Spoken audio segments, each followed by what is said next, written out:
नमस्कार, आप देख रहे हैं हार्ट ऑफ भारत। मैं हूं दिवाकर विक्रम सिंह। प्रकृति का प्रकोप अगर चल जाए और एक चुनौती पेश कर दे तो यकीन मानिए फिर इंसानी दिमाग और उसकी बनावट, उसकी संरचना सब ध्वस्त हो जाती है।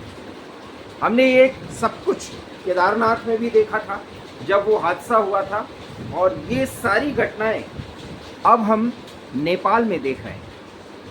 जिस तरीके से नेपाल का, उत्तरी नेपाल का रसुआ जिला जो चीन की लगती सीमा के पास स्थित है, वहाँ पर भोटेकोसी नदी ने जो हालात पैदा किए हैं, जो तबाही मचाई है, उसका मंजर देख करके बिल्कुल दिल कांप उठता है।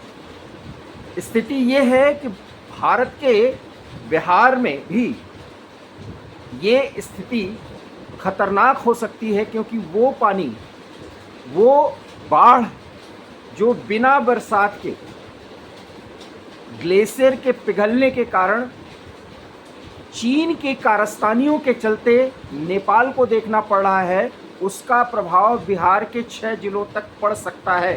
हालांकि सूचना मिलने तक हाई अलर्ट पर बिहार गवर्नमेंट आ चुकी है और शासन प्रशासन को अलर्ट मोड में कर दिया गया है। कितने लोग गायब हैं, कितने मरे हैं, ये सब कुछ स्थितियां बता रही हैं कि ये आंकड़ा लगता है कि 24 घंटे के बाद या 1-2 दिन में 1000 तक भी पहुंच सकता है। और कितना नुकसान हुआ है, कितने हाइड्रो पावर प्रोजेक्ट्स जो नेपाल के हैं, जो पहाड़ों पर नदियों को रोक करके बनाए जाते हैं, वो सब कुछ धराशायी हो चुके हैं। और इसके बाद रसुआ जिला का एक बड़ा हिस्सा पूरी तरह जल में समाहित हो चुका है। नेपाल इस मामले में जिस तरह के रुख को अख्तियार कर रहा है और बालेन सरकार जिस तरीके से एक राष्ट्रीय आपात की स्थिति पर आगे बढ़ रहे हैं, उस पर काम कर रहे हैं, और भारत के प्रधानमंत्री नरेंद्र मोदी ने बालेन शाह को हर संभव मदद का आश्वासन दिया है। पड़ोसी धर्म निभाने का जो एक अथक प्रयास भारत करता रहा है, उसी प्रक्रिया के तहत, उसी कड़ी में ये ऑफर भी है। क्या सहायता वहाँ के प्रधानमंत्री, जो बहुत ही नवयुवक हैं और प्रगतिशील सोच के अपने आप को बताते हैं, कितना भारत से वो सहयोग लेंगे, कितना चीन से सहयोग लेंगे।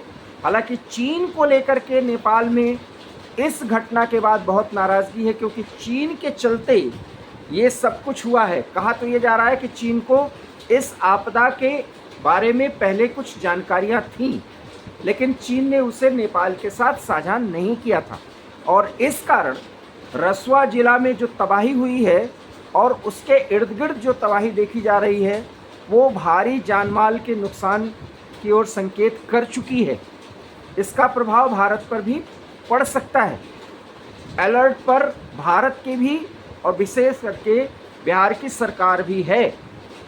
एक छोटी सी घटना हमें संदेश और संकेत जो देती है, वो समझना चाहिए कि हम प्रकृति की बनावट और उससे ज़्यादा छेड़छाड़ नहीं कर सकते। हम नेपाल में आए अचानक बाढ़ और बाढ़ के मंजर को दिखा करके उस जानकारी को तो साझा कर रहे हैं, लेकिन ये बाढ़ क्यों आई जहाँ बरसात भी नहीं हो रही थी? इस तरह का कोई प्राकृतिक आपदा का संकेत ही नहीं था। लेकिन भोटेकोसी नदी में एकाएक इस तरीके से जो स्थिति पैदा हुई है, क्यों हुई है? आखिर में इतना पानी कहाँ से आ गया? सेम वही बात, तिब्बत का वो इलाका जो चीन के कब्जे में है, वहाँ से ये सारा कुछ विक्षोभ पैदा हुआ। ग्लेशियर किस तरीके से पिघले होंगे, और कैसे, जिस तरीके से हम प्रकृति से छेड़छाड़ कर रहे हैं और जो बर्फ पिघल रही है हिमालयी क्षेत्र में, वो कितनी बड़े आपदा का संकेत और संदेश दे रही है लोगों को, ये अब समझ लेना चाहिए। अभी तो सिर्फ एक जिला या कुछ और परिक्षेत्र प्रभावित हुए हैं, और इस तरह की स्थिति अगर और ज़्यादा खतरनाक हो जाए तो आप सोच सकते हैं और ऐसे में तो लगता है कि जो कुछ भी इधर भविष्यवाणियाँ की जा रही हैं, विशेष करके भविष्यमालिका जैसे ग्रंथों में, वो तो बिल्कुल सही होता हुआ नजर आ रहा है कि पलक झपकते ही चंद मिनटों में पूरी की पूरी व्यवस्था जो मनुष्य ने तैयार की है आधुनिकता के नाम पर, वो सब कुछ तबाह हो सकता है और तबाह होगा। उसके मंजर दिख रहे हैं। इसलिए अभी भी हमें प्रकृति से छेड़छाड़ करने से बचना होगा। पूरी दुनिया के लिए एक बहुत बड़ा संदेश है। आधुनिकता और विकास के नाम पर हम जिस तरीके से खिलवाड़ कर रहे हैं एनवायरनमेंट के साथ, वो सब परिणाम है। रही बात चीन की, तो इस चीन उल्टे आरोप नेपाल पर लगा रहा है कि नेपाल ने वहाँ पर जो है मड, मतलब जिसको कहते हैं ना कि पानीदार जो गंदगी होती है, गाद जिसको कहते हैं, वो जमा हो गया था और इसके कारण आया, जिसे इस तरह से आसानी से नहीं समझा जा सकता। चीन तो नेपाल पर आरोप लगा रहा है, लेकिन नेपाल ये कह रहा है कि चीन को अगर ये संकेत था और ये सूचना मिल चुकी थी तो वो उसको जानकारी देनी चाहिए थी, लेकिन उसने नहीं दिया। अब आप सोच लीजिए, कारण पर चर्चा नहीं हो रही, आरोप प्रत्यारोप हो रहे हैं। और पूरी दुनिया में विशेष करके हर व्यक्ति, हर इंटेलेक्चुअल इस पर चर्चा कर रहा है। समाचार चैनलों पर भी यही खबर चल रही कि बाढ़ आ गई, इस तरह की तबाही हुई। हम जब इस खबर को देखते हैं तो क्या सवाल पैदा होते हैं? प्रकृति के साथ छेड़छाड़ कोई करे और भुगतना किसी को पड़े। बोटे कोसी नदी में जो कुछ भी हुआ वो वहां पर ऐसे कोई हलचल थी नहीं। तिब्बत का वो क्षेत्र जो नेपाल, माफ करिएगा, चीन के कब्जे में है, वहां कैसी स्थिति ये पैदा हुई जिस पर चीन के राष्ट्रपति शी जिनपिंग कह रहे हैं। वहाँ मिलिट्री को भी आदेश दे दिया गया है, स्थानीय प्रशासन को आदेश दे दिया है गया है वो एक्टिव हों और स्थिति से निपटने के लिए हर कार्रवाई करें। लेकिन वो कहते हैं कि वहाँ पर गाद पैदा हो गया, मड स्लाइड जिसको बोलते हैं, गाद इकट्ठा हो गया था, उसके कारण से कुछ बहाव में विक्षोभ हुआ। ये तो कोई ज्योग्राफी का और इसका जो ज्ञान रखने वाला व्यक्ति वो बेहतर तरीके से समझा सकता है कि कहाँ से क्या इंटरप्शन हुआ या क्या हिंड्रेंस पैदा हुआ जिसके कारण से इतने रौद्र रूप में इतना ज़्यादा जल एक साथ एक दिशा में प्रवाहित हुआ, मतलब आगे बढ़ा। अब कोई ग्लेशियर पिघल रहा है तो अभी तो एक घटना हुई है, भारत के भी कई क्षेत्रों में ऐसी स्थिति पैदा हो सकती है।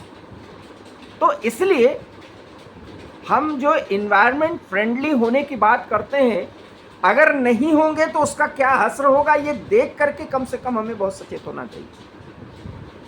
प्रकृति की पूजा करने वाले लोग, चाहे हम हों और चाहे नेपाल हो, चाहे भूटान हो, हमें ये सोचना होगा कि कहाँ से गड़बड़ी हो रही है। और अगर चीन की मनमानी, जैसा कि नेपाल का आरोप है, तो चीन ने जो कारस्तानी की है उसको बताए। हालांकि चीन ने इसी संकट काल में, क्योंकि ये सुबह की घटना है, 26 अगस्त की सुबह की घटना है, मैं शाम को ये वीडियो बना रहा हूँ, तो यहाँ पर आरोप प्रत्यारोप भी चल रहे हैं। लेकिन प्रकृति जब कहर बरपाती है तो उस पर रोक कौन लगा सकता है? उसने जो स्थिति पैदा की है उसको झेलने और सिवाय आंसू बहाने और अपना प्रयास करने के अलावा इंसान के पास कोई रास्ता है नहीं। लेकिन कुछ ही मिनटों में पूरा का पूरा शहर तबाह हो गया है। कई भारतीयों के लापता होने की खबर है, उसका एग्जैक्ट नंबर नहीं दिया जा सकता, लेकिन कारणों को समझिए और किस तरीके से नदियों की दशा दिशा बदलने की कोशिश, पहाड़ों को अनावश्यक निर्वनीकरण करने, उसको वन रहित करने की कोशिश, पहाड़ों पर बहने वाली नदियों पर छोटे छोटे जल विद्युत परियोजना की जगह बड़े बड़े बना करके।